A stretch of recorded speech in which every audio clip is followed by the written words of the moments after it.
오늘 말씀의 제목은요, 마태복음 22장 23절부터 33절까지의 말씀을 통해서 부활 논쟁 사건 속에 담긴 의미라는 제목으로 말씀을 전하겠습니다. 부활 논쟁 사건 속에 담긴 의미입니다.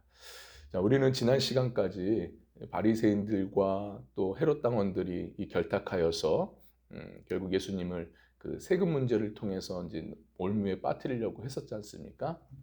자, 이번에는 또 누가 등장하느냐? 누가 찾아오느냐? 바로 부활이 없다 하는 사두개인들이 찾아온 거예요.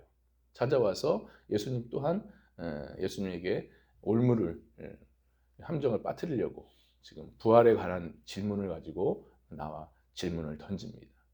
자, 오늘 본문의 내용을 보니까 이들도 뭔가 하나의 예수님을 무너뜨리려고 뭔가 이야기를 준비해서 온 것 같아요. 자, 보니까는 어떤 일곱 형제에 관한 이야기를 하면서 그 일곱 형제 중에 맏형이죠. 장남이 장가를 갔는데 그만 자식이 없이 죽었다는 거예요. 후사가 없이 죽었다는 거죠. 자, 그래서 당시 이제 모세 율법에 보면은 형사 취수 제도라는 게 있습니다.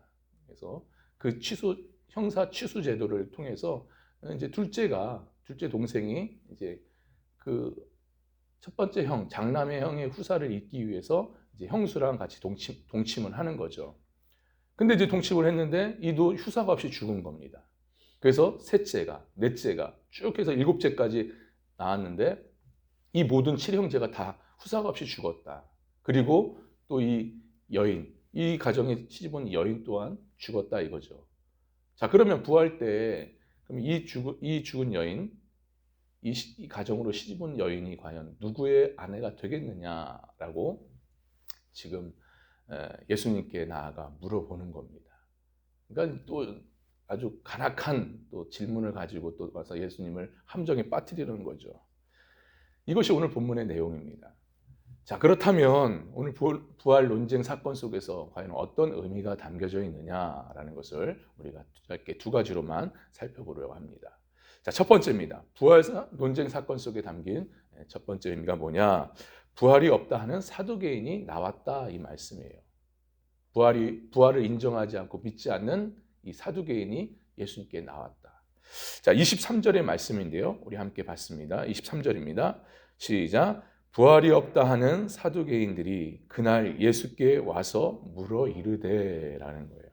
부활이 없다, 부활을 인정하지 않고 믿지 않은 이 사두개인이 예수께 나왔다는 것은 뭐냐? 바로 악하고 교만한 자들의 모습을 이야기하고 있습니다. 그걸 보여주고 있습니다. 바로 그런 의미예요. 당시 이 사두개인들은요, 굉장히 현실적인 사람들이고 합리적인 사람들이었어요. 그래서 이들은 부활의 그 사후세계를 전혀 믿지를 않았습니다. 받아들이지를 않았던 거죠. 그 때문에 이들은 예수님의 이 예수님이 천국복음의 말씀을 전하셨거든요. 근데 이 천국복음의 말씀을 전혀 우습게 알고 듣지를 않았던 거예요. 무슨 죽고 나서 무슨 부활이 있느냐 하면서 그걸 받아들이지 않았던 거예요. 그러니까 우습게 여긴 거죠. 쉽게 말해. 그래서 이제 이들은 자신들의 그 합리적인, 그 현실적인 관점에서 예수님의 말씀을 들을 땐 참 비합리적이다. 참 비합리적인 말씀을, 비현실적인 말씀을 가지고 저렇게 전하는데 우리가 충분히 저 말씀을 꺾을 수 있다라는 그런 확신을 갖고 있었던 거예요. 그래서 이들은 이 부활과 관련해서 형사 취수 제도에 들고 나서 지금 예수님께 질문을 던지는 거죠. 참으로 여러분, 얼마나 악한 자들입니까? 얼마나 교만한 자들입니까? 예수님이 전하시는 진리의 말씀, 그 말씀을 우습게 여기고 무시하고 그것을 꺾어버린다라는, 자신들이 충분히 꺾을 수 있다라는 그 마음에 나온 이들의 모습은 정말 악하고 교만한 모습들입니다. 근데요, 이것이 오늘날 또 이 시대에 똑같다 이 말씀이에요. 똑같이 보여지고 있어요. 이 시대는요, 눈에 보이지 않으면 믿지를 않습니다. 합리적이고 이성적이지 않으면, 이성적인 거에 틀에 맞지 않으면 그것을 우습게 여기고 믿지 않는다는 거예요. 그러니까 합리적이고 이성적이고 과학적이지 않으면 이들은 무시해버립니다. 들으려고 하지 않아요. 옛날 같았으면 어떻습니까? 성경 말씀 그대로 전하고 그리고 또 복음을 그냥 그대로 전하면 사람들이 그걸 들어요. 그래도 듣습니다. 듣고 돌아오는 경우가 많습니다. 근데요, 요즘은 그렇지가 않아요. 그를 말씀을 입증하고 보여주더라도 겨우 들을까 말까 관심을 안 갖습니다. 그래서 복음 전이가 참 쉽지가 않습니다. 참 어렵죠. 지금 마지막 때가 돼서 그런지 더 그런지 사람들이 더 현실적이 변해버렸어요. 그리고 자기애가 강합니다. 그러니까 자기를 사랑하는 것이 너무 강해버렸어요. 그리고 자기 틀에 갇혀서 사는 그런 모습들이 너무 많습니다. 그러다 보니까 자기 틀에 갇히다 보니까 자기 틀에 맞지 않으면 그걸 아무리 좋은 거라도 아무리 유익한 거라도 받아들이지 않아요. 듣지 않습니다. 이게 요즘 시대예요. 요즘 시대. 그러니까 사람들이 점점점 강팍해지고 완고해지고 완악해지고 있다 이 말씀이에요. 참 이 오늘 본문에 보이는 그 부활이 없다는 사두개인처럼 그런 모습들을 지금 보이고 있습니다. 그런데요, 여러분 알아야 될 것이 있습니다. 중요한 게 있어요. 이들의 문제가 뭐냐?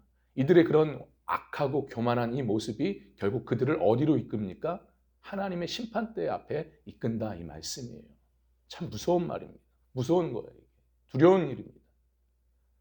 자, 그런데요, 이러한 모습이 교회 안에서도 일어난다 이겁니다. 교회 안에서도 이런 모습들이 보여집니다. 이게 무슨 말이냐? 참으로 자기가 지식이 많다 하여 그리고 경험이 많다 하고 주님의 말씀, 진리의 말씀을 듣지 않으려고 한다는 거예요. 그걸 우습게 여긴다 이 말씀이에요. 그리고 자기 틀에 맞지 않으면 받아들이질 않아요. 무시해버립니다. 교회 안에서도 그렇다니까요. 참 무서운 일이죠. 하나님께서 그러면 그들에 대해서 어떻게 보시겠냐? 사두개인처럼 보시는 거예요. 악하고 교만한 자로서 보시고 악하고 교만한 자로서 하나님이 대하신다 이 말씀입니다. 그래서 우리는 항상 하나님 앞에서 늘 내 자신을 비춰봐야 돼요. 비춰보면서 겸손히 주의 말씀을 들으려고 하는 그런 우리의 모습이 있어야 될 줄 믿습니다. 그래야 할 때 그 주님의 말씀이 우리를 어디의 길로요? 영생의 길로, 구원의 길로 우리를 이끕니다. 여러분 믿으시길 주님의 이름으로 간절히 바랍니다.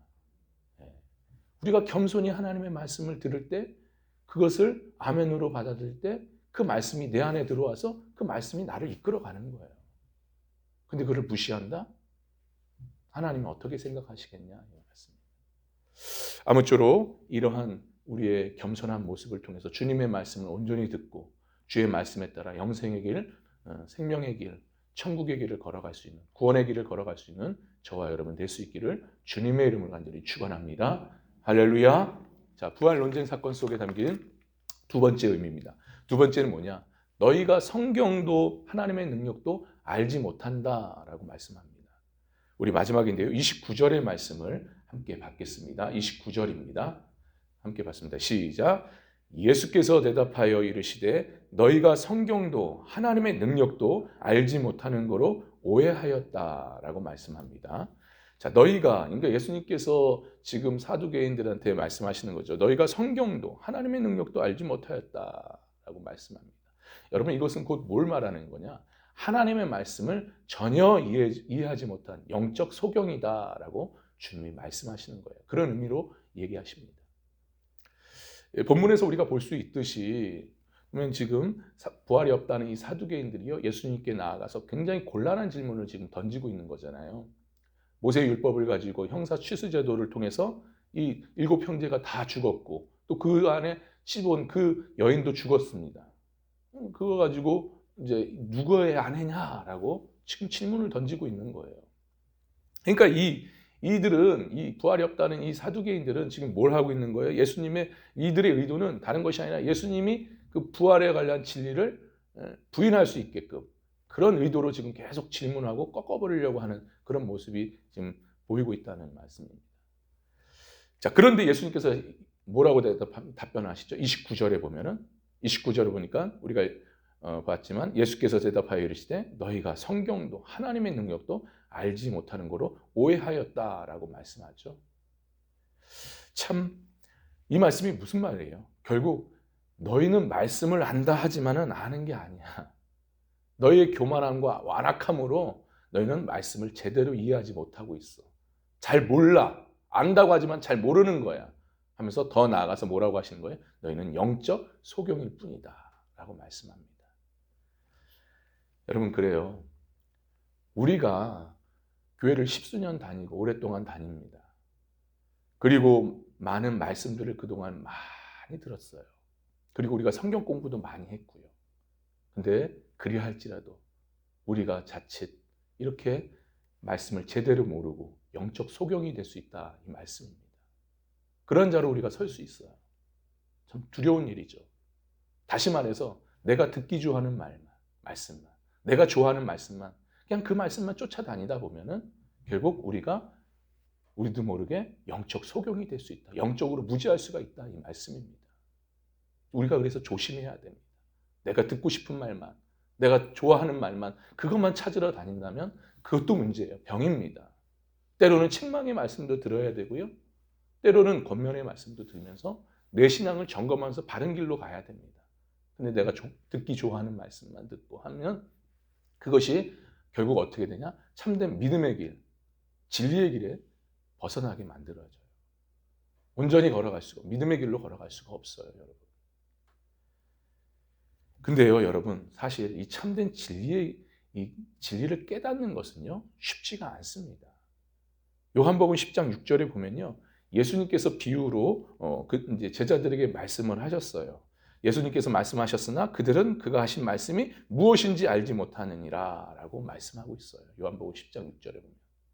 그러니까 쉽게 말해서 오늘날 말하면 예수님께서 이 강단에 서서 말씀을 전하는 겁니다. 앉아서 말씀을 듣는 제자들이 들어도 이해가 안 되는 거예요. 깨닫지를 못하는 겁니다. 예수님이 전하시는데, 사람이 전하는 게 아니라 예수님이 오셔서 전하시는데 제자들조차도 깨닫지 못한다, 이해하지 못한다, 이 말씀이에요. 그러니까 진리의 말씀을 깨닫는 것이 쉽지가 않습니다. 여러분, 그렇기 때문에 우리가 해야 될 일은 뭐겠어요? 쉽지 않다고 해서 우리가 말씀 듣는 걸 포기할까요? 그건 아니잖아요. 그럼 우리가 어떻게 해야 되냐? 우리는요, 앞서 말씀드린 것처럼 우리는 항상 말씀을 들 때 겸손히 들어야 될 줄 믿습니다. 어떠한 말씀이라도 하나님, 그 말씀이 나에게 주시는 말씀이다 믿고 받아들여야 되는 거예요. 그러니까 비진리가 아닌 이상 참된 바른 진리가 전해질 때는 그걸 겸손히 들어야 됩니다. 그리고 더 나아가서 중요한 것은 늘 무시로 말씀을 들 때 성령께 기도해야 되는 거예요. 성령 하나님께, 주여, 말씀이 들려질 때 그걸 깊이 깨닫게 해주시고 그걸 이해하게 해주시옵소서. 그래야 우리가 그 바른 말씀을 깨우치고 우리가 그 바른 말씀 가운데 진리의 길, 생명의 길, 구원의 길, 참된 믿음의 길을 우리가 걸어갈 수가 있습니다, 여러분. 아무쪼록 여러분, 그러한 은혜의 모습이 우리 안에 있길 간절히 바랍니다.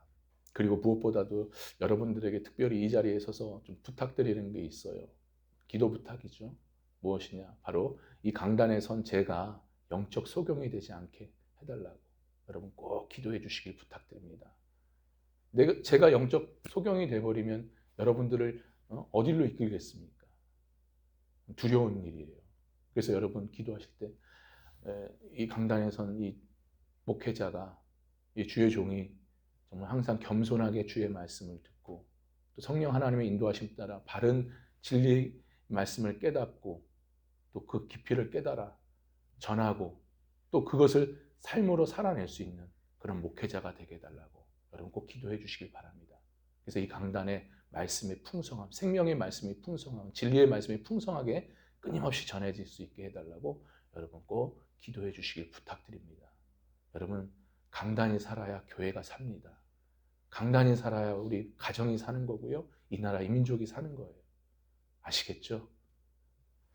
아무쪼록 이러한 은혜가 저뿐만 아니라 여러분들에게도 동일하게 나타나서 부활이 없다는 이 사두개인처럼 영적 소경의 길을 걸어가는 것이 아니라 끝까지 참된 믿음의 길, 진리의 길, 영생의 구원의 길을 걸어갈 수 있는 저와 여러분 될 수 있기를 주님의 이름 간절히 축원합니다. 축원합니다. 기도합니다.